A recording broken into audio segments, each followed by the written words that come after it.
சொல்வதெல்லாம் உண்மை.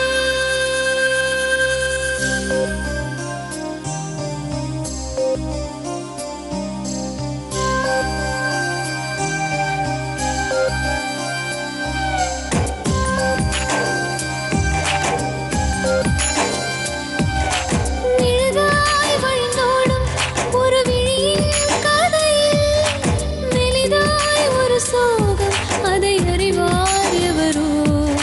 பழுதாய் அலைந்தோடும் ஒரு வாழ்க்கை படகை முழுதாய் கரை சேர்க்கும் வழி சொல்வார் எவரோ. சொல்வதெல்லாம் உண்மை.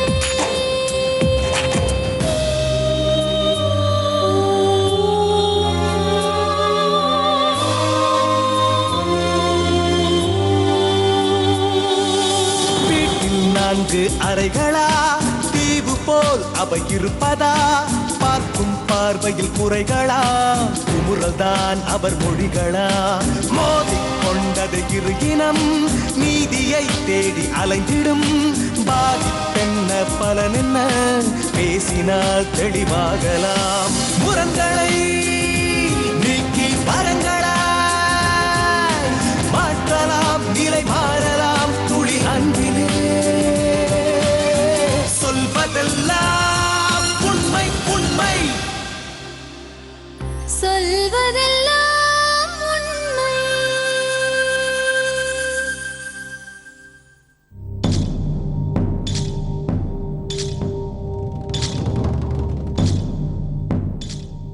வணக்கம். வணக்கங்க.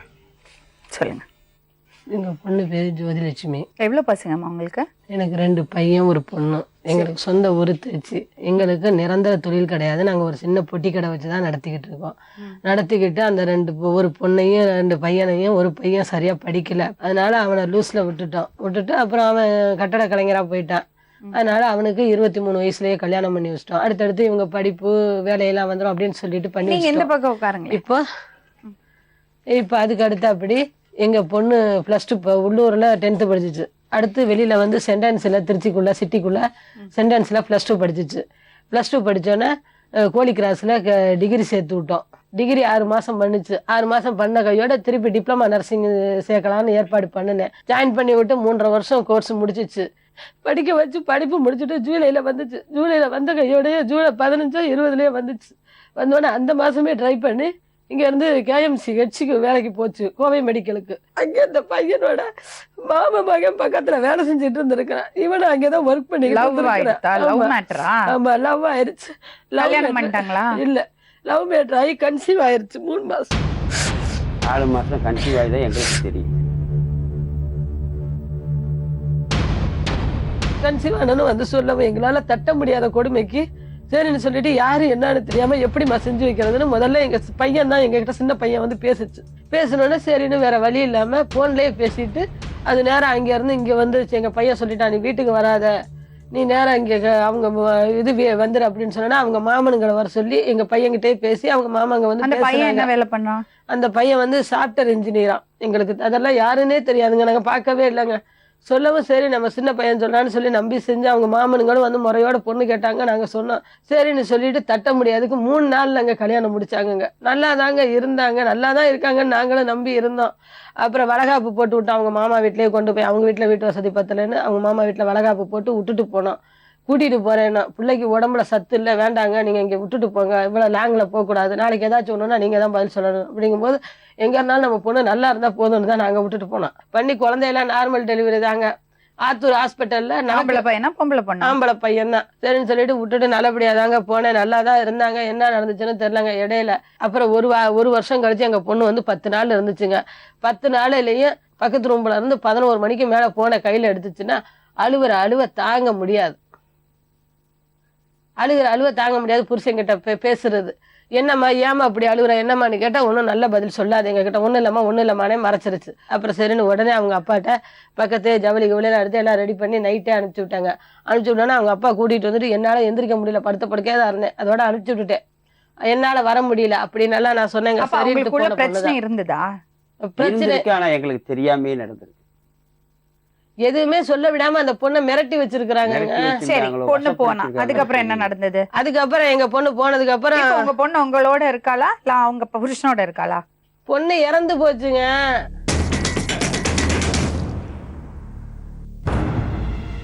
எங்க பொண்ணு 6வது மாசம் 12ஆம் தேதி வந்துட்டு 24ஆம் தேதி ஊருக்கு வந்துச்சுங்க. 7வது மாசம் 27ஆம் தேதி என்னமோ எங்க பொண்ணு இறந்து போச்சுன்னு இவன் போன் பண்றாங்க. மத்தியானம் 2 மணிக்கு எங்க வீட்டுக்காரர் பேசுறாருங்க. திங்கக்கிழமை 2 மணிக்கு பேசுறாரு. என்னம்மா எப்பா என்னப்பா செய்றீங்க ஏதுப்பா செய்றீங்கன்னு கேட்டுச்சு. கடையில இருக்கம்மா. எங்கப்பா இருக்கிறதுக்கு கடையில இருக்கம்மான்னு சொன்னாரு. சரி, சொன்ன புள்ள நைட்டு 2 மணிக்கு செத்து போச்சுன்னு எனக்கு போன் பண்றாங்க. நான் வேலு பேசுறேன். என்னப்பா நீங்க உடனே பிறப்பிட்டு வாங்க ஜோதி நம்மளெல்லாம் விட்டுட்டு போயிட்டா அப்படின்னு சொல்லி. பொண்ணோட பேரு ஜோதி லட்சுமி. பிறப்பிட்டு வாங்கத்த அப்படின்னு சொன்னானே. என்னப்பா சொல்ற ஏதுப்பா சொல்ற ஆஸ்பத்திரிக்கு கூட்டிட்டு போனீங்களான்னு கேட்கிறேன். கூட்டிட்டு போனீங்களான்னு கேட்கும்போது அப்படி இழுக்குது. சவுண்டு கேட்குது. சவுண்டு கேட்டோன்னா நான் கேட்குறேன். இது மாதிரி கேட்கக்கூடாதுன்னு சொல்லி என்னப்பா பக்கத்தில் யாருப்பா இருக்கிறது அப்படிங்கிற மேல் வீட்டுக்காரங்க இருக்காங்கன்னு சொல்லிச்சு. மேல் வீட்டில் சைலுன்னு ஒரு பொண்ணு இருந்துச்சு. அவங்க இருந்த வீட்டுக்கு மேல் வீடு குடி இருந்தாங்க. அந்த பொண்ணு இருக்குதுன்னுச்சு. உடனே சரின்னு சொல்லி அவங்க கிட்ட கொடுப்பானா. கொடுக்கும்போது என்ன செய்யலுன்னு ஆண்டி இந்த மாதிரி செஞ்சுக்கோன்னு நாங்கள் எதிர்பார்க்கல. செஞ்சுட்டா பாப்பா அழுதுகிட்டு நிற்குது. நீங்கள் சீக்கிரம் வாங்க அப்படின்னு அப்படி அந்த பிள்ளை கிளம்பி.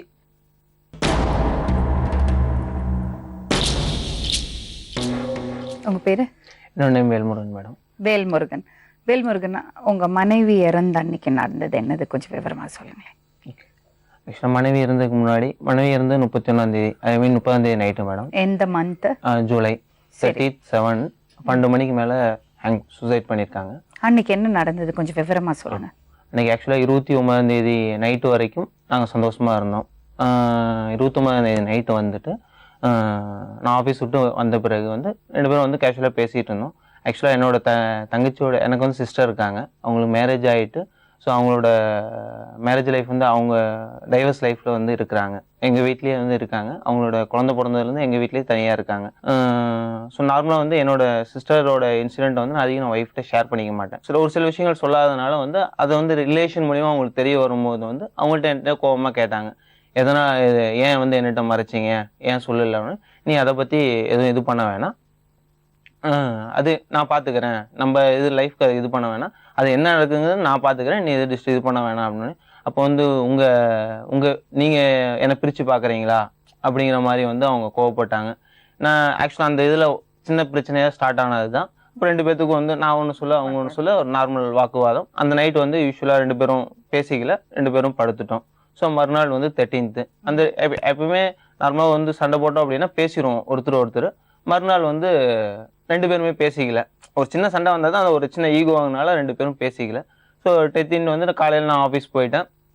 காலையிலையும் நான் சாப்பிடல, அவங்களும் சாப்பிடல, ஆஃபீஸ் போயிட்டேன். ஸோ போயிட்டு நான் மதியமாக எப்பயும் எனக்கு ஆஃபீஸ்க்கும் எனக்கு இதுக்கும் வந்து நான் ஒர்க் பண்ணுற இடத்துக்கும் வீட்டுக்கும் பக்கத்தில். ஸோ மதியம் லஞ்சுக்கு வந்து நான் வீட்டில் சமைச்சு வச்சுருப்பாங்க. நான் ரெகுலராக வந்து வீட்டில் சாப்பிடுவேன். ஸோ அந்த மதியம் வந்து வந்தப்போ அவங்கள நான் சாப்பிட சொன்னேன். அவங்கள சாப்பிட சொல்லணுன்னே மறுபடியும் அந்த பிரச்சனையே அவங்க பேசிட்டு இருந்தோடனே நான் கோவப்பட்டு அவங்கள ஒரு அடியே அடிச்சிட்டேன். மறுபடியும் திருப்பி நைட் நான் ஆஃபீஸ் வந்த பிறகும் வந்து அதே இது அப்படியே கண்டினியூ ஆகிட்டு இருந்துச்சு. ஸோ அந்த நைட் வந்து அவங்கள ரொம்ப ஹர்ட் பண்ணுற மாதிரி நான் பேசிட்டேன். அதை வந்து அவங்க மனசை வந்து ரொம்ப ஹர்ட் பண்ணிடுச்சு. இப்போ இது பண்ணிவிட்டு அன்றைக்கி நைட்டும் வந்து சமாதானமாகாமல் படுத்துட்டோம். மணி 10-10:15 இருக்கும். நான் 2 பேருமே தான் நார்மலாக அந்த டிவி ஹாலில் தான் படுத்துக்குவோம். ஸோ படுத்து நான் படுத்தோடனே நான் தூங்கிட்டேன். அவங்க வந்து தூங்கலையாட்டிருக்கு. மணி 12 மணிக்கு வந்து லெட்டர் எழுதியிருக்காங்க. அதெல்லாம் சரி, நீங்க தூங்கினீங்க, அதுக்கப்புறம் என்ன நடந்தது உங்க பாயிண்ட் ஆஃப் வியூல இருந்து மட்டும் சொல்லுங்க. அதான் நான் தூங்கின பிறகு எனக்கு எதுவும் தெரியாது. ஸோ அதுக்கப்புறம் மணி 2:30 மணி இருக்கும். குழந்தை வந்து அழுது. அப்படி நார்மலாக குழந்தை வந்து யூஸ்வலாக அந்த டைமில் வந்து எந்திரிப்பா, அப்படி ஃபீட் பண்ணுறதுக்காக எந்திரிப்பா. அப்படி எப்பயும் குழந்தை அழுவா. அப்படி எந்திரிச்சு நான் பார்ப்போம், ஒய்ஃப் வந்து ஃபீட்டிங் கொடுத்துட்ருப்பாங்க. ஸோ நான் அப்படியே தூங்கிடுவேன். எப்பயுமே குழந்தை வந்து நாங்கள் படுத்திருந்தோம் அப்படின்னா எந்திரிக்கலை அப்படின்னா மூஞ்சை வந்து தட்டுவா. அப்படி ஃபர்ஸ்ட் வந்து 2 பேர் படுத்திருந்தா அப்படின்னா ஃபர்ஸ்ட் அவங்க அம்மாவை தான் எழுப்புவா. அப்படி அவங்க அம்மா எந்திரிக்கல, ரெஸ்பான்ஸ் பண்ணல அப்படின்னா என்கிட்ட வருவா. அப்படி ஸோ அந்த ஹேபிட்ல வந்து அவன் வந்து 2:30 மணி இருக்கும், ஒய்ஃப் இல்லாதனால என்னை வந்து அழுதுகிட்டே வந்து எழுப்பினான். எப்பயும் அழுவ மாட்டான். ஹாலில் தான் எல்லாரும் படுத்துருந்தீங்க. ஹாலில் தான் படுத்திருந்தோம். தட்டிட்டு எழுப்பினான். ஏன்னா 2 மணி பார்த்தா மணி 2:30. என்னடா தம்பி அழுகுறானே, ஒய்ஃப் இல்லையே அப்படின்னு ஒன்றையும். சரி, யூஸ்வலாக சண்டை போட்டால் என்ன பண்ணுவாங்கன்னா எஞ்சி வெளியில் ஸ்டெப்ஸ் இருக்குது, அங்கே வந்து உட்காந்து அமைதியாக அவங்க உட்காந்துருப்பாங்க. இது எப்பயுமே சின்ன சண்டை ஏதாவது வந்துச்சுன்னா அவங்க அந்த மாதிரி பண்ணுவாங்க. ஏன்னா சண்டை போட்டு வெளியே போய் உட்காந்துருக்காங்களா அப்படின்ட்டு வெளியே பார்த்தா வீடு உள் பக்கமாக லாக் ஆகிருக்கு. அவங்க வெளியிலையும் போகலை. உள் ரூம் பார்த்தா உள்ள லைட் எரிஞ்சிட்டு இருந்துச்சு. எல்லாமே உள்ள 2 ரூமே லைட் எரிஞ்சிட்டு டோர் ஓப்பன் இருந்துச்சு. நான் உள்ளே போய் பார்த்தா அவங்க ஹேங் பண்ணியிருந்தாங்க. இமிடியேட்டாக எனக்கு என்ன பண்ணுறதுன்னு தெரியல. நான் ஆக்சுவலாக நான் ஃபீல் பண்ணது சரி அவங்க ஜஸ்ட் என்ன ஏதாவது ஏமாத்துறதுக்கு தான் வந்து அவங்க இது பண்ணுறாங்களா அப்படின்னு நினச்சிட்டு நான் கணத்தை தட்டி இது பண்ணி பார்த்தேன். ஆனால் அந்த கழுத்தில் இது பார்த்தேன், கயிறு தாரா பதிஞ்சு இருந்துச்சு. இது பண்ணி பார்த்தேன், எதுவுமே இல்லை. சரி நான் இறந்துட்டாங்க அப்படிங்கிற முடிவு பண்ணிவிட்டு அப்புறம் நான் இமிடியேட்டாக மேலே ஒரு ஹஸ்பண்ட் அண்ட் ஃபேமிலி இருக்காங்க. மேலே போய் இமிடியேட்டாக அவங்கள கதவை தட்டி எழுப்பி இது மாதிரி பண்ணிட்டாங்க அப்படின்ட்டு அவங்கள கூட்டிகிட்டு வந்து அப்புறம் அவங்க ஹெல்ப் மூலிமா தான் ஒருத்தர் தூக்கி பிடிச்சி இறக்கி வச்சுட்டு வெளியே வந்துட்டு எனக்கு என்ன பண்ணணுன்னே தெரியல அந்த சைண்டு. உடனே எங்கள் வீட்டுக்கு நான் என்னோடய மாமாவுக்கு அவங்க வீட்டுக்கும் இமிடியேட்டாக ஃபோன் பண்ணி இது மாதிரி சின்ன நைட் சண்டை போட்டுவிட்டோம், பட் இது மாதிரி பண்ணிட்டாங்க, இறந்துட்டாங்க அப்படிங்கிற மாதிரி நான் இன்ஃபர்மேஷன் கொடுத்துட்டு அங்கே இருந்துட்டு அப்புறம் நான் இமிடியேட்டாக நான் இன்சிடென்ட் நான் பார்க்கும்போது மணி 2:30 மணி இருக்கும். நான் கொடுத்துட்டு அப்புறம் எனக்கு என்ன பண்ணணும்னு தெரியல, நான் ஸ்டேஷன் போயிட்டேன். பக்கத்தில் இருந்த ஸ்டேஷன் பள்ளிக்கரணை ஸ்டேஷன் போயிட்டு இமிட்ட மணி 2:45 3 மணி இருக்கும். அங்கே போயிட்டு அவங்கள்ட்ட வந்து என்ன நடந்துச்சு அப்படிங்கிறத சொல்லி இது மாதிரி பண்ணிட்டாங்க அப்படின்னோடனே நான் ஸ்டேஷன்லேயே இருந்துட்டேன். மாமா பையன் வந்து போலீஸ் வீட்டுக்கு வந்தேன். கூட்டிகிட்டு வந்தபோது அவங்க தான் வந்து அந்த லெட்டர் எழுதி வச்சிருந்தது வந்து டேபிளில் உள்ளே எழுதி வச்சுருந்துருக்காங்க. நீங்கள் உங்கள் அத்தைக்கு ஃபோன் பண்ணீங்கல்ல, அப்போ உங்கள் ஒய்ஃப் இறந்தாச்சா? இறந்துட்டாங்க. அவங்க சொல்கிறாங்களே ஒரு சத்தம் கேட்டதுன்னு, இழுக்கிறது சத்தம்.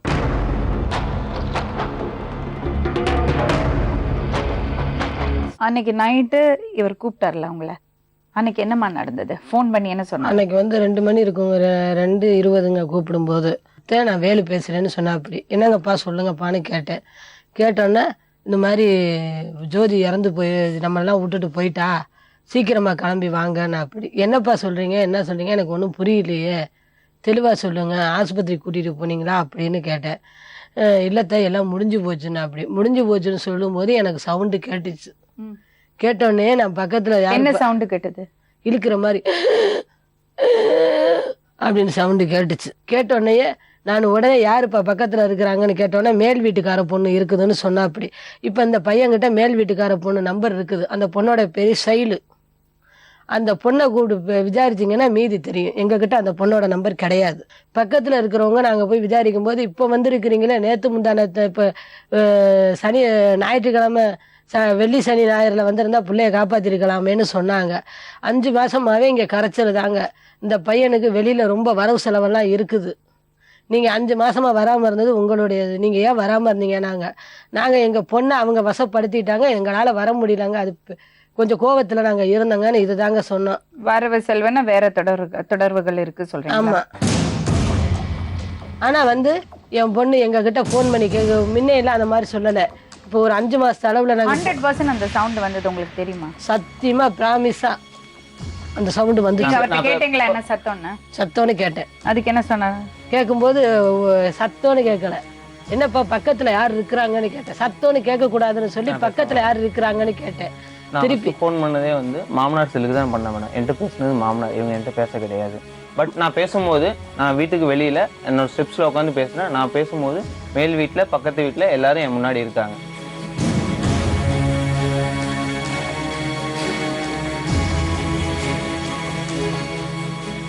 ஐயா, உங்க பொண்ணு இறந்தாங்கல்ல, அன்னைக்கு தகவல் வந்தது, ஃபோன் வந்தது. யாரோட ஃபோனுக்கு வந்தது? யாரோட செல்லுக்கு வந்தது? என் செல்லுக்கு வந்துச்சு. யார் ஃபோன் எடுத்தது? நான் தான் எடுத்தேன் ஃபர்ஸ்ட். நீங்கள் தான் அட்டன் பண்ணீங்க. அட்டன் பண்ணிட்டு விவரம் யார்கிட்ட சொன்னாரா? உங்கள்கிட்ட சொன்னாரா? என்கிட்ட சொன்னார். என்ன சொன்னார்? இது மாதிரி ஜோதின்னு மட்டும்தான் எனக்கு விழுந்துச்சு. எனக்கு உடனே தன்னை மீறின மனசு சாங்கலை. உடனே எங்கள் வீட்டுக்காரங்கள கொடுத்துட்டேன். என்ன விவரம் கேட்காம அங்கே கொடுத்துட்டீங்க? என்னமோ ஜோதி பற்றி சொல்கிறாங்க, அது என்னன்னு கேளு அப்படின்ட்டேன். அதனால் நான் சரியானபடி பேச முடியல அந்த நேரம். ஏமா மாற்றி சொன்னீங்க? இல்லைங்க, உண்மையே அதான். மாடாக்குடியில் ஃபோன் இருந்துச்சு. மாடாக்குடிக்கிட்ட நான் படுத்திருந்தேன். எந்திரிச்சு தான் ஃபோனை எடுக்கணும். கால் வந்தோன்னே நான் எடுத்து தான் நான் தான் பேசினேன். பேசி இவங்க கிட்ட நான் கொடுத்தேன். என்னமோ சொல்றாங்க, இது என்னன்னு என்னால கேட்க முடியல. பரபரப்புல கூட மறந்து போயிருக்கலாம். அவங்க நான் எடுத்தேன். அவங்க என்கிட்ட பேசல மேடம், இவர் மட்டும் தான் பேசினாரு. இவர் வந்து அவங்க உங்கள்கிட்ட பேசவே இல்லை மேடம். நான் இவருக்கு நம்பருக்கு தான் பண்ணேன். இவங்க மட்டும் தான் என்கிட்ட பேசினாங்க. கடைசியாக டீட்டெயில்ஸை கேட்டது இவங்க தான். யாருப்பா பக்கத்தில் இருக்கிறது என்ன வேறும்லாம் பேசுனதெல்லாம் இவங்க தான். ஏன்னா எனக்கு அதுக்கு மேலே கேளுங்க பேச முடியல. கொடுத்துட்டேன். சரி, நான் கொடுத்தோன்னே உங்களுக்கு ஒரே ஒரு ஆ, டவுட் கேட்டுக்கிறேன். உங்க மனைவியை கல்யாணம் பண்ணறதுக்கு முன்னாடி she was pregnant. Yes madam. அது எவ்வளோ பெரிய தப்பு? I agree madam. நான் பண்ணது தப்பு. எப்படி நீங்க அப்படி ஒரு தொடர்பில் ஏற்படலாம்? நாங்கள் 2 பேரும் லவ் பண்ணோம் மேடம். ஒரு அன்ஃபார்ச்சுனேட் சுச்சுவேஷன் நடந்துருச்சு. நடந்த உடனே வந்து இமீடியட்டாக நான் எங்கள் வீட்டுக்கு போயிட்டு இது மாதிரி நடந்துருச்சு, நான் இது கல்யாணம் பண்ணிக்கணும், நான் இது பார்க்குறேன் அப்படின்னோடனே அவங்களும் அக்ரி பண்ணிவிட்டு இமீடியட்டாக வந்து என்னோட மாமா எல்லாமே சேர்ந்து அவங்க வீட்டுக்கு போய் நியாயமாக எல்லாம் கேட்டு நான் மேரேஜ் பண்ணிட்டேன் மேடம். நான் பண்ணது தப்பு இப்ப இருந்தாலும் நான் நீங்க வந்து என்னமா அவங்க சொல்றீங்க? அவர் லெட்டர்ல என்ன இருந்தது? லெட்டரில் வந்து என்ன எழுதியிருந்தாங்கன்னா, நம்ம 2 பேத்துக்குள்ள நடந்த சண்டைகள் வந்து நம்ம ஒருத்தர் புரிஞ்சிக்கல அப்படிங்கிறத காமிக்குது. நான் வந்து உன்னை ரொம்ப கஷ்டப்படுத்திட்டேன், நான் எடுக்கிற எந்த முடிவுக்கும் வந்து யாரும் பொறுப்பு இல்லை, யாரும் யாரையும் தண்டிக்க தேவையில்லை, என் குழந்தை வந்து எங்கள் வீட்டிலே வளரட்டும், அப்பா அம்மா என்னை மன்னிச்சிக்கிங்க, ஃப்ரெண்ட்ஸை நான் கேட்டதாக சொல்லுங்கள், என்னோட உடல் உறுப்புகள் வந்து மற்றவங்களுக்கு பயன்படுற மாதிரி இது உபயோகம். முன்னாடி இவங்க சூசைட் பத்தி பேசியிருக்காங்களா? இல்ல மேடம், என்னைக்குமே உங்க வீட்ல இருக்கும்போது இல்லைங்க, அதெல்லாம் தற்கொலை பத்தி எல்லாம் பேசி இருந்தா நாங்க விட்டுருக்க மாட்டாங்க பொண்ணவே. சரிம்மா. இவங்க கூட்டிட்டு போனவே இந்த லெட்ரு அந்த பொண்ணு எழுத கிடையாது. நான் வேணா ஆணித்தரமா அடிச்சு சொல்லுவேன், இது எல்லாமே உன்னுடைய நாடகம். ஆனா உண்மையாவே இவங்க பிளான் வேறங்க. நல்லவங்க மாதிரி மாமா முன்னாடி இந்த கல்யாணம் பண்றதுக்கு எங்க பொண்ணை கொல்ல மரியாதை எங்க பொண்ணை எங்க வீட்டுக்கு அனுப்பிச்சிருக்கலாம். இந்த பிரச்சனை வந்துடக்கூடாதுன்னு சொல்லிதான் இவங்க முன்னாடியே பிளான் பண்ணி எங்க பொண்ணை கட்டியிருக்காங்க. கட்டி இப்ப எங்க பொண்ணை முடிச்சிட்டாங்க. முக்கிய காரணமே இவங்க அம்மாவும் இந்த பையனும் தான் சாவுக்கு காரணம். இதுக்கு ஐடியா கொடுக்கறதே இவங்க பெரிய மாமன் பொண்டாட்டி, புரியுதுங்களா? அவங்க பெரிய மாமன் பொண்டாட்டி என்ன சொல்லுதோ அதை கேட்டு இவங்க செய்வாங்க. தண்டிக்கணும். இந்த இவங்க செய்வாங்க. இவங்க அம்மாவும் இந்த பையன் தான் காரணம். என் பொண்ணு வாழ்ந்த வாழ்க்கைக்கு அர்த்தம் வேணும். என் பேர குழந்தைய நான் வளர்க்கிறேன். அன்பா அவ்வளவு அழகா எழுதி இருக்காங்க. சாக போறவங்க எப்படி இப்படி எழுதுவாங்க? கடைசி வரைக்குமே நான் விட்டு கொடுக்காம தான் எழுதி. 2 சைடுமே 2 கையெழுத்து டிஃபரன்ஸா தெரிஞ்சுங்க. எனக்கு அதுல தான் சந்தேகம் வளர ஆரம்பிச்சு, குற்றவாளி நீதாங்கிறத. அவங்க எழுதுனது எனக்கு கூட தெரியாது, போலீஸ் தான் வந்து பார்த்து எடுத்திருக்காங்க. அவங்க இது பண்ண பிறகுதான் அவங்க எதுவுமே எழுதிருக்காங்க அப்படிங்கிறது எனக்கு தெரிய வரும். இப்ப என்னமா சொல்றீங்க? இது கொலை சொல்றீங்களா? கொலைதாங்க. நீங்க போலீஸ்ட்ட போகலையா? போலீஸ் ஸ்டெப் எடுக்க எங்களுக்கு போறதுங்காட்டி எல்லாம் ரெடி பண்ணிட்டாங்க. எங்களுக்கு அன்னைக்கு இருந்த பதிஷ்டத்துல நிதானம் தெரியாம நாங்க கையெழுத்து போட்டு கொடுத்துட்டோம். அதே நேரத்துல காவல்துறை அதிகாரியும் எங்களுக்கு ஆர்டிஓவும் என்ன சொன்னாங்க, மரணராய் இது பொண்ணு இறந்து 3 நாள் ஆச்சுங்க, எதா இருந்தாலும் பேசிக்கலாங்க, நாங்க பேசி தீர்த்து தரோம், இதுக்கு மேல இருந்தா பாடி டேமேஜ் ஆயிரும், நீங்க முதல்ல அடக்கம் பண்றதுக்கு ஏற்பாடு பண்ணுங்க, மீதியை நாங்க பேசிக்கிறோம் அப்படின்னு சொன்னாங்க. ஒரு நிமிஷமா, இதுல எப்படி இருக்குன்னா அந்த லெட்டர்ல 37/2013 at 12:05 AM. சாக போறவங்க இவ்வளோ புள்ளி விவரத்திலேயே எழுதுவாங்க டைம். அது at 12:05 AM. எப்படி அப்படி எழுதுவாங்க? இது என்னோட டவுட், என்னோட தனிப்பட்ட முறையில இருக்கிறது டவுட். இதுவே பயங்கர அதிசயமா இருக்கு. ஏன்னா டேட் போடுவாங்க, பிளேஸ் போடுவாங்க, அப்படிதான் சாதாரணமா லெட்டர் எழுதுவாங்க. 37/2013 at 12:05 AM. அதில் நீங்கள் பார்க்கணும் மேடம், அதுலேயே தப்பாக இருக்குது. அவங்க இறந்தது 31ஆம் தேதி, ஐ மீன் வெடிஞ்சா 31 மேடம். பட் அவங்க டேட் போட்டுருக்கிறது 30ஆம் தேதி தான் போட்டிருக்காங்க. பட் 30ஆம் தேதி நைட் எழுதின லெட்டர் மாதிரி இது டியர் போட்டுட்டு ஐ எம் சாரி, உன்னை ரொம்ப கஷ்டப்படுத்திட்டேன், தெரிஞ்சோ தெரியாமலோ நான் செய்த அனைத்திற்கும் என்னை மன்னிக்கவும், இனியும் உன்னை கஷ்டப்படுத்த விரும்பல, இனி என்னால எந்த தொந்தரவுமே இருக்காது, என் குழந்தை எங்கள் வீட்டிலே வளரட்டும், அதற்கு எந்த ஒரு ஜீவனாம்சமும் கொடுக்க வேண்டாம். பெத்த தாய் ஒரு குழந்தைய விட்டுட்டு சாவாதுங்க. குழந்தைய கொண்டுட்டா தாய் சாவு. அதுதான் நாட்டு நடப்பு. நான் நிறைய இடத்துல சந்திச்சிருக்கேன். அந்த பொண்ணு சாகும்போது குழந்தைக்கு 7 மாசம் தாங்க. எப்படி யாவுமே நாம் நம்மை புரிந்து கொள்ளவில்லை என்பதை காட்டுகிறது. உன்னை ரொம்ப கஷ்டப்படுத்திட்டேன், இனி எனக்கு ஏது நேர்ந்தாலும் அதற்கு யாருமே பொறுப்பல்ல, இதனால் யாரையும் கண்டிக்க வேண்டிய அவசியம் இல்லை. அம்மா அப்பா அண்ணா எல்லாரும் என்னை மன்னிக்கவும், என் கோபமே என்னை இந்த நிலைக்கு ஆளாக்கி உள்ளது, என்னை நினைத்து வருத்தப்படாதீர்கள், எல்லாம் நன்மைக்கே. என்னை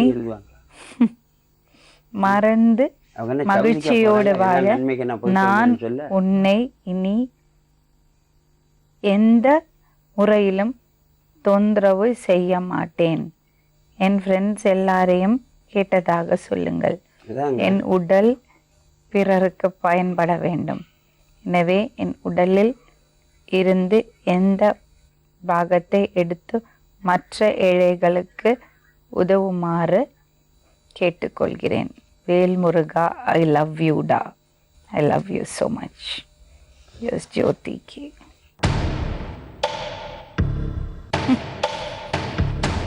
நம்புற மாதிரியே இல்லையப்பா. அதுதான் மேடம். யார் எந்த தாய் தகப்பன் பார்த்தாலும் சந்தேகம் தான் வரும். அந்த மாதிரி தான் இருக்கு.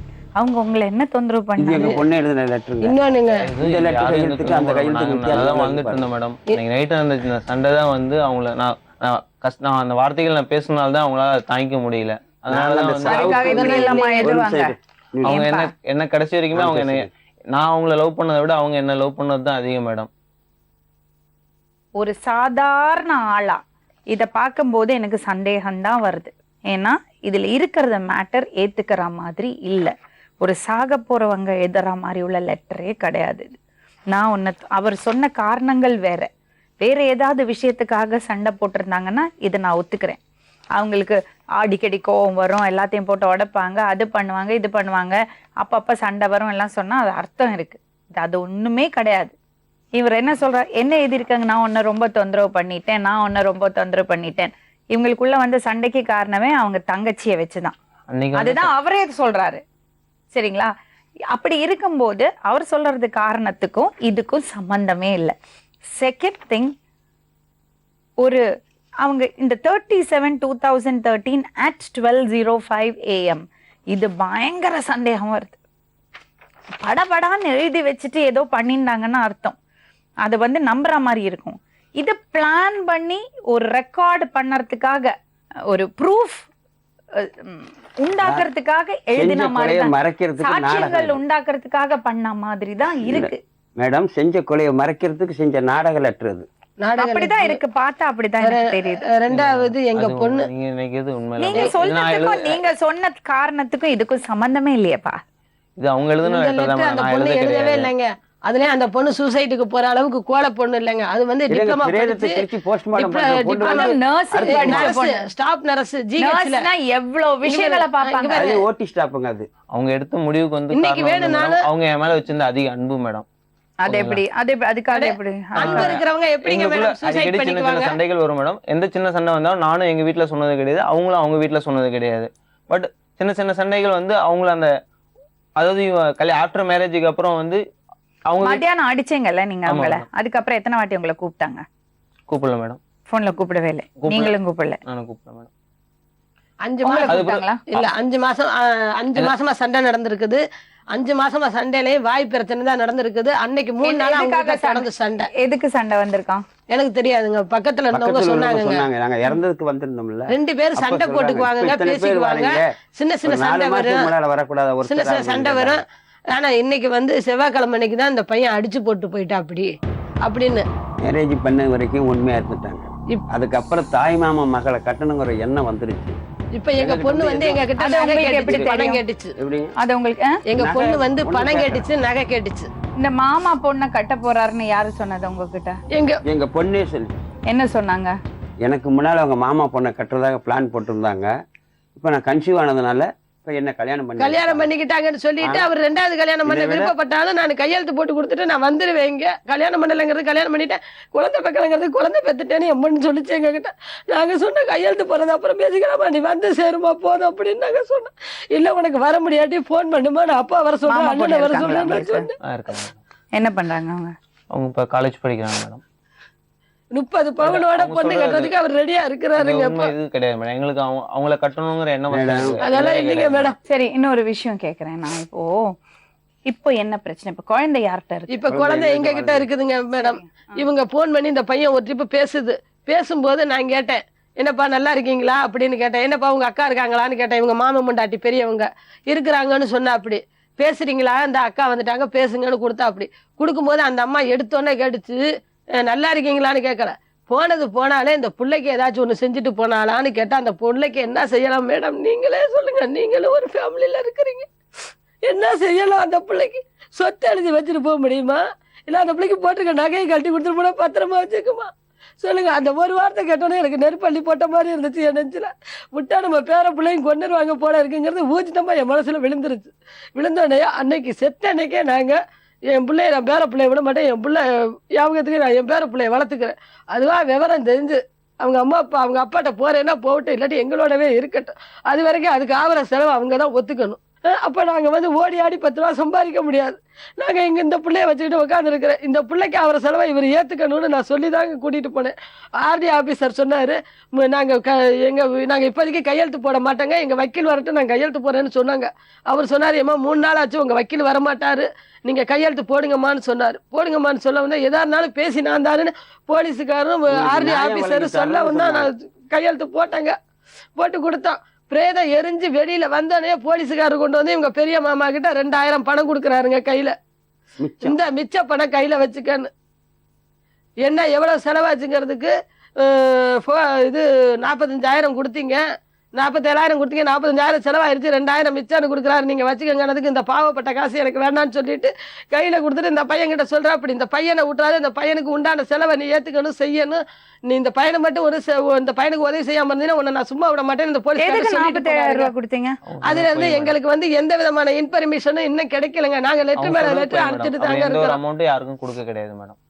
சரிம்மா, இப்போ உங்க மகளை இறந்துட்டாங்கல்ல, அந்த டைம்ல இவர் எப்படி இருந்தது, மனநிலை எப்படி இருந்தது?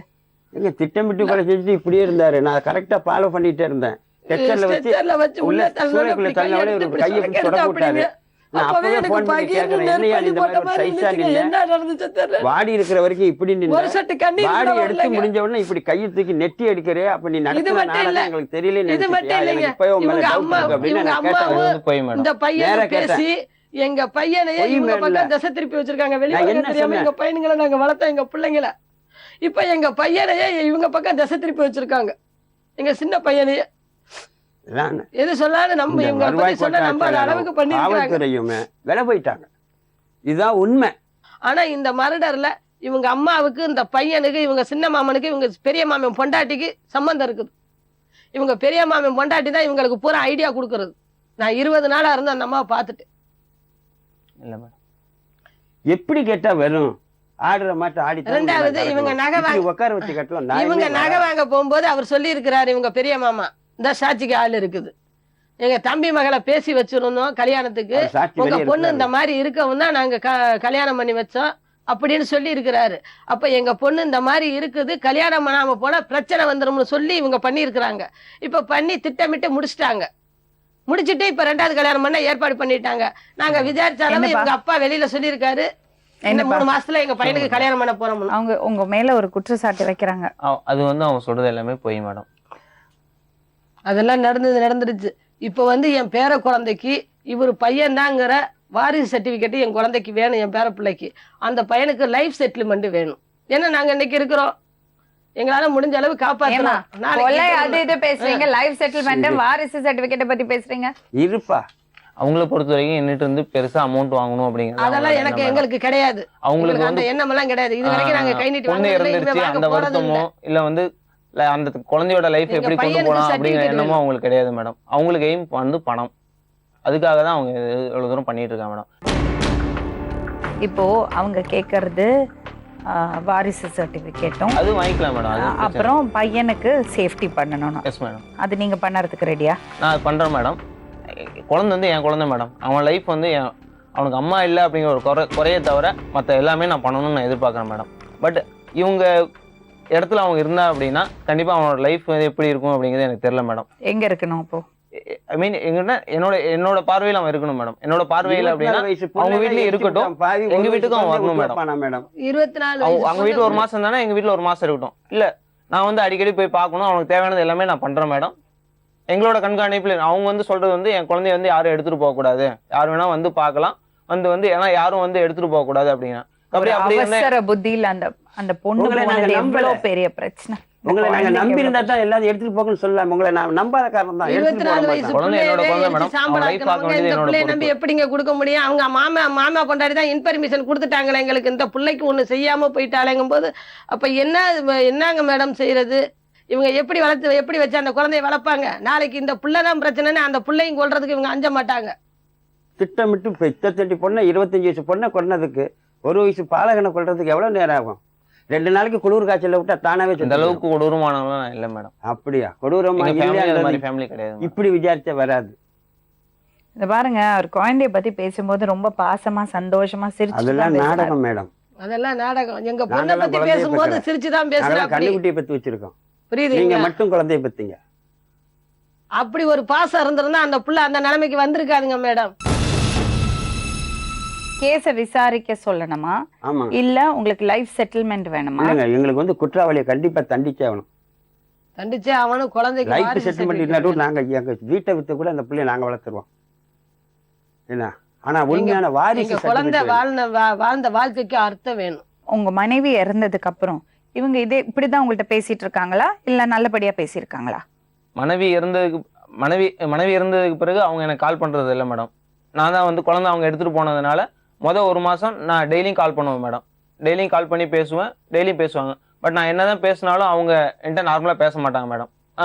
இவங்க வந்து சில டைம் வந்து தேர்ட் பார்ட்டிகிட்ட பேசுகிற மாதிரியே பேசுவாங்க மேடம். எதுவும் அவங்களுக்கும் எனக்கு சம்மந்தம் இல்லாத மாதிரி ஃபோன் பண்ண சொல்லு என்ன நல்லா இருக்காங்க ஒரு அந்த எப்படிங்க மேடம் அப்ஜெக்ஷனோட பேச முடியும்? பொண்ணை கண்டிப்பா அவங்களுக்கு கோவம் இருக்கு மேடம். அது வருத்தப்படல நான். பட் அவங்க என் மேல கண்டிப்பா எனக்கு நான் 5 வருஷம் லவ் பண்ணி இருக்கேன். அந்த 5 வருஷம் பிரிவு எனக்கு இருக்கு. கண்டிப்பா அவங்களுக்கு 25 வருஷம் பிரிவு இருக்கு மேடம். கண்டிப்பா அந்த கோவம் இருக்கு, எனக்கு எல்லாமே இருக்கு. சில டைம் மாமனார் கூட என்ன ரொம்ப திட்டிருக்காரு. ஒரு நாள் நைட்டு கூட அவர் 10 மணிக்கு ஃபோன் பண்ணி அவரு ரொம்ப இதெல்லாம் பேசியிருக்காரு. கண்டிப்பா இது வரைக்கும் அவங்க ஒய்ஃபை பத்தி எது பேசினாலும் நான் எந்த ஒரு இதுவுமே பேச மாட்டேன் மேடம். ஏன்னா நீங்க மரியாதை இல்லாம பேசினதே கிடையாது. அவங்கள மரியாதை நான் கடைசியா நான் பேசும்போது எங்களுக்கு அவருக்கு வாக்குவாதம் வந்துச்சு மேடம். அதுல மட்டும்தான் நான் கொஞ்சம் அவர்கிட்ட கோவமா பேசினது. அதுவும் என்ன பேசினேன் அப்படின்னா நான் லாஸ்டா போய் அவர் குழந்தையோட பர்த்டே 28 அக்டோபர் மேடம். நான் போய் பார்த்துட்டு ட்ரெஸ் எல்லாம் வாங்கி கொண்டு போய் கொடுத்துட்டு பக்கத்து வீட்டில் செலிப்ரேட் பண்ணுறதுக்காக அவங்க சிம்பிளாக அரேஞ்ச் பண்ணி வச்சுருந்தாங்க மேடம். நான் போனதுனால அவங்க என்ன பார்த்துட்டு சரி வாங்க இங்கேயே இது பண்ணிக்கலாம். அவங்களும் மறுநாள் ஆஃபீஸ் போகிறதுனால பர்த்டே செலிப்ரேஷனுக்கு முத நாளே வந்து சிம்பிளாக இது டெக்கரேஷன் மாதிரி பண்ணி சிம்பிளாக இது பண்ணியிருந்தாங்க மேடம். கேக் வாங்கிட்டு வந்தீங்களா அப்படின்னு கேட்டாங்க. இல்லை நான் அவங்க பர்த்டே செலிப்ரேட் பண்ணுறாங்கன்னா என்ன மைண்டில் இருக்காங்கன்னு தெரியல, அதனால் நான் கேக் வாங்கிட்டு வரல. நான் தம்பிக்கு ட்ரெஸ்ஸு சாக்லேட் ஸ்வீட் கொஞ்சம் வாங்கிட்டு வந்திருக்கேன் அப்படின்னு சொன்னேன். சரி ஓகே நாங்கள் கேக் வாங்கிட்டு வரோம் அப்படின்னு சொல்லிட்டு அவங்க கேக் வாங்கிட்டு வந்து அவங்க வீட்டில் தான் பர்த்டே அன்னைக்கு ஃபுல்லாக செலிப்ரேட் பண்ணிவிட்டு ஈவினிங் வந்தேன் மேடம். வந்துட்டு நான் எப்பயும் மந்த்லி என்னோட சேலரியிலேருந்து நான் 2000 வந்து அவங்க வீட்டுக்கு கொடுப்பேன் மேடம். நான் முதல் 2 மாதம் என்னோட மச்சனனுக்கு வந்து கொடுத்துட்டு இருந்தேன் மேடம். மச்சனா அவங்களே கேட்கறதில்ல, யாரையும் நான் கேட்கல, என்னோட மச்சனா அக்கௌண்ட் நானே போட்டேன் மேடம். போட்டு மச்சனுக்கு வந்து கூப்பிட்டு சொன்னேன். மச்சன் என்னன்னா முன்னாடி என்கிட்ட மச்சன் நல்லா பேசிட்டு இருப்பா அப்படி மேடம். திடீர்னு இடையில இருந்து என்கிட்ட பேசுறது இல்லை மேடம். எதுக்காக பேசுறதுல என்ன இது நான் ஃபோன் பண்ணால் என்கிட்ட எந்த ஒரு கம்யூனிகேஷனுமே அவர் வச்சுக்கிறது இல்லை மேடம். கரெக்டாக அந்த டைம்லேயும் வந்து மொதல் மாதம் நான் தம்பி இங்கேருந்து எடுத்துகிட்டு போகும்போது அந்த டே வந்து நான் கையில் 2000 கொடுத்தேன் மேடம் தம்பிக்காக. கண்டிப்பாக அவனோட செலவு கண்டிப்பாக எனக்கு தெரியும் மேடம். இவங்க இடத்துல வந்து வரவுகள் வந்து கம்மியாக இருக்கும். ஸோ கண்டிப்பாக அவங்க டெய்லி ஒரு கடைக்கு போனால் தான் வந்து அவங்களுக்கு வருமானம். அந்த இது எனக்கு நல்லாவே தெரியும் மேடம். ஒய்ஃபை படிக்க வச்சது எல்லாமே அவங்க கஷ்டப்பட்டு தான் படிக்க வச்சிருக்காங்க. ஒய்ஃபை என்கிட்ட சொல்லியிருக்காங்க. ஸோ அந்த சுச்சுவேஷன் தெரியும். அவங்க தம்பி அங்கே ஏன்னா தம்பிக்கு வந்து என்ன செலவாகும்னு எனக்கு தெரியும் மேடம். அவன் கூட இருந்திருக்கான். அவனுக்கு மந்த்லி மினிமம் ஒரு 2000 ரூபா இல்லாமல் கூட அவனால் இது பண்ண முடியாது. ஸோ அந்த இதை கூட அவங்களுக்கு நான் கொடுக்கக்கூடாது அப்படிங்கிறத முதல் மாதம் போகும்போதே மச்சனை தான் ஃபஸ்ட்டு என்னை கூட நான் பார்த்துக்கிறேன் அப்படின்னு சொல்லி எடுத்துகிட்டு போனேன் அப்படி மேடம். முதல் நாள் அப்பயே வந்து 2000 ரூபா ஒரு கையில் கொடுத்து அனுப்பிச்சி வச்சேன் மேடம். சரி நீங்க கிளம்புங்க. ஓகே மேடம், நீங்க கிளம்புங்க.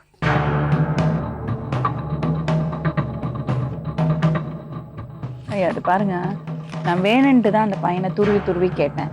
பேச பேச அந்த பையன் நல்ல பையன் மாதிரி தான் தெரியறான் எனக்கு, சரிங்களா? ஆனா உங்க நிச்சயமா பையனை பார்த்துப்பான், பையனுக்கு செலவுக்கு வேண்டியதெல்லாம் கொடுப்பான், அந்த விஷயம்லாம் கரெக்டா பண்ணிடுவான், நாங்களும் சொல்லிடுறோம். அப்படி அதையும் மீறி உங்களுக்கு சந்தேகம் இருக்குன்னா கேஸ் ஃபைல் பண்ணுங்க, வக்கீலை பார்த்து என்ன பண்ணணும்னு நாங்க கைட் பண்றோம். எங்களுக்கு ஃபுல் டீட்டெயில்ஸ் இது தெரியும். எங்களுக்கு ஃபுல் சந்தேகமே இந்த பையன், இவங்க அம்மா, இவங்க தங்கச்சி 3 பேர்த்தையும் இன்வெஸ்டிகேஷன் பண்ணால் உண்மை வெளியில் வரும். இந்த மாதிரி உட்கார வச்சு பண்ணாலாம் வராது. விசாரிக்கணும், எங்கள் பொண்ணுக்கு நீதி கிடைக்கணும், குற்றவாளி தண்டிக்கப்படணும். இது வந்து மற்றவங்களுக்கு பாடமாக அமையணும். இப்போ இது கொலையா இல்லையா அதெல்லாம் போலீஸ் விசாரிப்பாங்க, இவங்களுக்கு நம்ம கைட் பண்ணுவோம். சரிங்களா? இப்ப பிரச்சனை என்னன்னா மொத்தத்துல உயிர் போச்சு இல்ல, அந்த பொண்ணை திருப்பி கிடைக்குமா? பெத்தவங்களுக்கு குழந்தை போச்சு, அந்த பையனுக்கு அம்மா போச்சு. எங்களுக்கு 7 மாசமா நல்ல சாப்பாடு இல்ல, நல்ல தூக்கம் இல்ல. நினைச்சாலே எங்களுக்கு நெருப்பா எரியுதுங்க.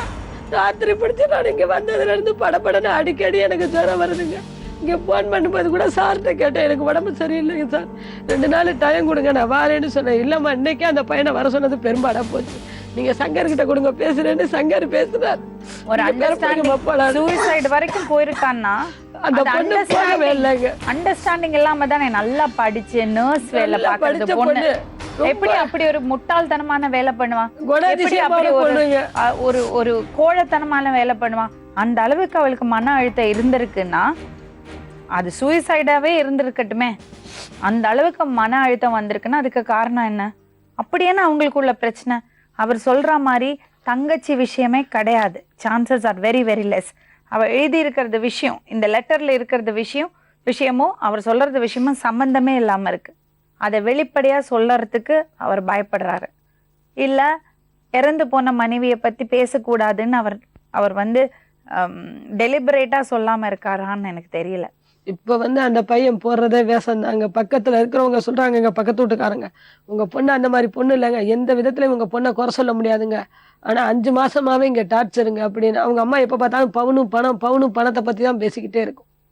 அதுக்கு தான் கஷ்டப்படக்கூடாது, நல்லா இருக்கணும், யாரு கஷ்டப்பட்டாலும் பிரச்சனை இல்லை அப்படின்ற எண்ணம் என்கிட்டே சொல்லிச்சு. நாங்கள் 5 பவுன் செயினை வாங்கி மவளுக்கு போட்டது தாலி செயினே, பொண்ணு டைவர்ஸ் ஆகி வீட்டில் வந்திருக்கும்போது, டைவர்ஸ் பண்ணுறதுங்காட்டிலும் கேஸ் நடந்துகிட்டு இருக்கும்போதே தாலி செயினை வாங்கி தான் நாங்கள் அடகு வச்சு உடம்பு பார்த்தாங்கும் போது, நான் எப்படிங்க மேடம் நான் நம்பி நகையை போட முடியும்? இதுவே என் பிள்ளையோட உயிருக்கு ஆபத்து வந்துருச்சுன்னா என்ன பண்ணுறது? நம்ம அவசரத்தில் ஓடி போய் பார்க்க முடியாத நிலைமையில இருக்கோம். எப்படி வந்தாலும் ஒரு நாள் பொழுது ஆகுதுங்க மேடம். அதுக்குன்னு சொல்லி நான் யோசிச்சு, நம்ம பிள்ளை ஒரு ஸ்டடிக்கு வரட்டும், ஒரு வேலைக்கு போகட்டும், நம்ம போடுவோன்னு நம்பி இருந்தேன். ஆனால் என் பொண்ணு அழுவையை பார்த்துட்டு, என்னாலும் சரிம்மா நீ வச்சுனாலும் சரி வித்துனாலும் சரி, அப்படியே அவங்க கேட்டால் கூட நீ கழட்டி கொடுத்துருமா, பவுடு போட போயிட்டு போ, நான் உனக்கு அண்ணன் வேலைக்கு போனதுக்கப்புறம் ஒரு பொண்ணுமா உனக்கு நான் நிறைய செய்யறேம்மா, கவலைப்படாதம்மா அப்படின்னு நான் சொல்லி அனுப்புனேங்க. கடைசியில் என் பொண்ணை போட மாட்டாங்க. என் பிள்ளைய நம்ப வச்சு எங்க கழுத்து அறுத்துட்டாங்க மேடம். என் பிள்ளை அப்பேற்பட்ட பிள்ளை இல்லைங்க மேடம். இவன் 10 தோல் போச்சு என் பிள்ளைங்க மேடம். என்ன சொன்னாலும் சரி, நான் இவங்க மாமன் சின்ன மாமனையும் இந்த பையனையும் இவங்க அம்மாவையும் இவங்க தங்கச்சியோட நான் நம்ப மாட்டேன். இவங்க பெரிய மாமன் பொண்டாட்டி, இவனுக்கு ஐடியா கொடுக்கறது பூரா என் பெரிய மாமன் பொண்டாட்டி தாங்க. அவரு பேரு மணிவேலு, அந்த அம்மா பேரு செல்விங்க, சின்ன மாமன் பேரு செல்வம், பொண்டாட்டி பேரு கமலம். அந்த பொம்பளை அதுல அவ்வளவுதான் ஜாயிண்ட் படாதுங்க. இதுல கொஞ்சம் இருக்கலாம் சந்தேகம், வெறும் சந்தேகம் கொஞ்சம் இருக்கலாம். அதெல்லாம் நம்மளால உட்கார்ந்து கண்டுபிடிக்க முடியாது. ஆனா அவங்க சந்தேகப்படுறது தப்புன்னு நம்ம எப்படி சொல்லுவோம்? ஒரு சில விஷயம் சந்தேகப்படுற மாதிரியும் இருக்கு. ஆனா பையன் பேசி பார்க்கும்போது நல்ல பையனாதான் தெரியறான். என்ன நடந்திருக்கு என்ன அது போலீஸ் தான் விசாரிக்கணும். கைட் பண்ணலாம். அவங்களோட பொம்பளைங்க மேடம், கிராமத்து பொண்ணு, எனக்கு கையெழுத்து மட்டும்தான் போட தெரியும். ஆனா நான் சொல்றேங்க மேடம், அந்த பையன் சொன்னதை வச்சு சொல்றேன், அந்த பையன் படிப்பு முறையை யூஸ் பண்ணுது, அவ்வளவுதான் நான் சொல்லுவேன். ஆனா என் பொண்ணு சூசைட் பண்ணிக்க போற அளவுக்கு அந்த பிள்ளைக்கு தைரியமும் பார்த்தாது. அப்பேற்பட்ட பிள்ளையும் கிடையாது. அந்த பிள்ளைக்கு உயிரோட அருமை ரொம்ப தெரிஞ்சது. ஜிஹெச்ல 3.5 வருஷம் ட்ரைனிங் எடுத்தது. அது ஒரு உயிரோட அனுமா அவளுக்கு தெரியும்ல. அவ எப்படி தலைவலி காய்ச்சலாகிறதா கூட என் பொண்ணு போன் பண்ணும்போது என்னுடைய குரல்ல டிஃபரன்ஸ் தெரிஞ்சாம ஏமா அப்படி இருக்க, உடனே ஆஸ்பத்திரிக்கு போமா, உன்னை விட்டா எங்களுக்கு யாரும் இல்லம்மா, எங்க அப்பாவுக்கு நீ தலை சாட்சி படுத்தினா எங்க அப்பாவுக்கு தண்ணி மட்டும் கொடுக்க கூட ஆள் இல்லம்மா, அண்ணனா ஹாஸ்டல்ல இருக்கா, நானும் இங்க வர முடியாத சூழ்நிலையில இருக்கேம்மா, நீ பொசுக்குன்னு ஒண்ணுனா உடனே போய் நீ ஆஸ்பத்திரியில பாருமா, ஜிஹெச்ல முடியாது பிரைவேட்ல பாருமா, பிரைவேட்ல உனக்கு பார்க்க காசு இல்லாட்டி எதுலையாவது விற்காத வித்துனாலும் நீ போய் பாருமான்னு சொல்ல என் பிள்ளை. நீ தாலியை தவிர எல்லாத்தையும் வித்து கூட பாருமா, நாங்க வேலைக்கு போய் சம்பாரிச்சு போடுறோம், எங்களை விட்டுட்டு நீ போயிடாதம்மா, எங்களுக்கு யாரும் கிடையாதுன்னு என் பிள்ளை அழுது போடல பேசு. என் பேர பிள்ளைய பார்க்கும்போது ஒவ்வொரு நாளும் ரத்த கண்ணீர் வடிச்சுக்கிட்டு இருக்கிறோம். நான் பொம்பளை வெளியில சொல்லி அழுவுறேன், எங்க வீட்டுக்காரர் வெளியில சொல்ல முடியாம மனசுக்குள்ளேயே அழுவுறாரு. அவருக்கு ஏதாச்சும் ஒண்ணுன்னா எங்க மேல பிள்ளைய நாங்களும் அந்தரமா நின்றுவோம். எங்களுக்கு எடுத்து பார்க்க ஆளு கிடையாது. நாங்க அந்த பிள்ளைய அவ்வளவு பிரியமா நாங்க வளர்த்தோம். ஒரு பொண்ணுன்னு வெயில்ல கூட விட மாட்டேன். சந்தன கட்ட மாதிரி வளர்த்தேன். என்னட்ட பெரிய கோடீஸ்வரன் கூட எங்க ஆளுங்க பூரா கேட்பாங்க, நீ எப்படிமா இவ்வளவு படிக்க வைக்கிற, எதுக்குமா அவ்வளவு படிக்க வைக்கிற, எதுக்குமா அவ்வளவு படிக்க வைக்கிறேன்னு கேட்பாங்க. நான் கஷ்டப்பட்டாலும் என் பிள்ளைங்க நல்லா இருக்கணும்னு சொல்லியே நான் படிக்க வச்சேன். இந்த பிள்ளை இப்படி செஞ்சதுனால எங்க ஆளுங்க பொண்ணு கேட்டு நான் குடிக்கல, இந்த பிள்ளை விருப்பப்பட்ட வாழ்க்கையை அமைச்சு கொடுத்ததுனால இன்னைக்கு எங்க ஆளுங்க எங்க கிட்ட முகம் கொடுத்து கூட பேச மாட்டேங்கிறாங்க. இந்த பிள்ளையோட இறப்பு நீங்க தானே கொண்டு போய் விருப்பப்பட்டு கொடுத்தீங்க, நம்ம பிள்ளை இப்படி போச்சு நம்ம எப்படி சொல்ல முடியும்? பார்க்கலாம், அந்த சூழ்நிலையை சொல்ல முடியாம விருப்பப்பட்ட வாழ்க்கையை அமைச்சு கொடுத்தோம் அப்படின்னு சொல்றோம். அப்படி கொண்டு போய் கொடுத்தீங்கன்னா இப்ப என்ன சாதி சனம்னு எங்களை அப்படி ஒதுக்கி ஒரு மாதிரியா எடுத்து பாக்குறாங்க தெரியுங்களா? எங்க பொண்ணு நல்லா இருந்தா போதுன்னு தான் நம்பி செஞ்சா. இன்னைக்கு எங்க பொண்ணு இருக்கும்போது நாங்க என்ன செஞ்சோம், எங்க பொண்ணு வேலைக்கு போயிருச்சுன்னா இவங்க அப்பாவும் முடியாம இருக்காரு, தங்கச்சி வாழாம இருக்குது. இப்போ தங்கச்சி பிள்ளைய அந்த அம்மா வளர்க்குது, பாக்குறதுக்கு ஆள் இல்லை. சரி நம்ம பக்கத்துல நம்ம வீட்டை ஒத்திக்கி விட்டுட்டு அங்கே மெட்ராஸுக்குள்ளேயே போய் நம்ம வீட்டுல அவங்க வீட்டுல இருந்துகிட்டு ஒரு வீட்டுக்கு வாடகைக்கு பார்த்து ஒரு 10 அடி தூரத்துல ஒரு 20 அடி தூரத்துல பார்த்து நம்ம அங்கே இருந்துக்கிட்டு பிள்ளைங்களை வச்சு வளர்த்துக்கிட்டு நம்ம வருமானத்தோட நம்ம வாடகைக்கு வீடு பிடிச்சி இருந்துக்குவோம், நம்ம வீட்டை ஒத்திக்கி விட்டுட்டு போவோம்னு கூட நாங்க பேசிக்கிட்டு இருந்தாங்க. அதுக்குள்ள இப்படி எல்லாம் அதுக்குள்ள எங்க சின்ன பையன் கூட சொன்னா, சரிம்மா நான் இங்க இருந்து பாண்டிச்சேரியில போய் படிச்சேன், நான் இங்க இருந்து படிக்க மாட்டேன், நான் படிக்கிறேம்மா, நீங்க கவலைப்படாதீங்க, அப்படி நீங்க ஜோதிக்கு உதவி செய்யணும்னு நினைச்சா நீங்க போய் செய்யுங்கம்மா, இருங்கம்மா, நான் வந்து உங்களை பாத்துக்கிறேன்னு சொன்னாங்க. கடைசியில அதுக்காடியில் இப்படி எல்லாம் நடந்து போச்சுங்க. இந்த மாதிரி எல்லாம் நடக்கும்னு நாங்க எதிர்பார்க்கலங்க. இவங்க பணம் தான் பெருசுன்னு கேட்டிருந்தாங்கன்னா எங்களுக்கு குடியிருக்க வீடு இல்லாட்டையும் போதுன்னு வித்துனாலும் நாங்க செஞ்சிருப்பாங்க. இவங்களுக்கு குடியிருக்க கூட வீடு இல்லைங்கிறதுனால தாங்க நாங்க நம்பி எதுவும் செய்யலை. பணத்துக்கு ஆசைப்பட்டு பிள்ளை எதுவும் பண்ணிடுவாங்க நாங்க பயந்துக்கிட்டு செய்யலாங்க. நம்ம பிள்ளை வேலைக்கு போனா ஒருத்தர் சம்பாதிக்கிறது, குடும்பத்துக்கு போனாலும் ஒருத்தர் சம்பாதிக்கிறது கையில மிச்சப்பட அவங்களுக்கு கொடுத்து உதவலாம். ஒரு பையன் சம்பாரிச்சு மெட்ராஸ்ல 2 குடும்பத்தை எப்படி பார்க்க முடியும்? நம்ம பொண்ணு வேலைக்கு போனாக்க கொஞ்சம் ஈஸியா இருக்கு. அப்போ நம்ம போட்டோம்னா நம்ம பொண்ணு போட்டு அழகு பார்க்கணும் தாங்க நாங்க இருந்தோம். எங்க பொண்ணு வந்து கதறி கேட்டோன்னா எங்களுக்கு அது கூட பெருசா தெரியலங்க. இப்ப அக்டோபர் மாசம் போது நாங்க எதிர்பார்த்தோம். இப்ப நான் நினைக்கிற நிலைமை பார்த்தா நானே நீண்ட நாளைக்கு இருப்பேனான்னு எனக்கு சந்தேகமா இருக்குதுங்க. ஒவ்வொரு நாளும் தீய தின்னு நெருப்ப கக்கிக்கிட்டு இருக்கேங்க நானு. இப்ப சொன்னா எனக்கு எந்திரிச்சு வரவே முடியலங்க, குளிர் காய்ச்ச.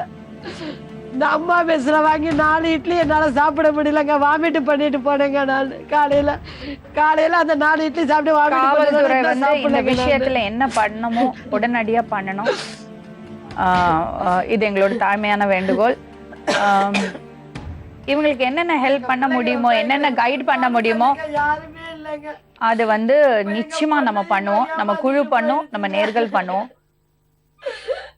நாளை மறுபடியும் இன்னொரு உண்மை சம்பவத்துடன் உங்களை சந்திக்கும் வரை நன்றி, வணக்கம். சொல்வதெல்லாம்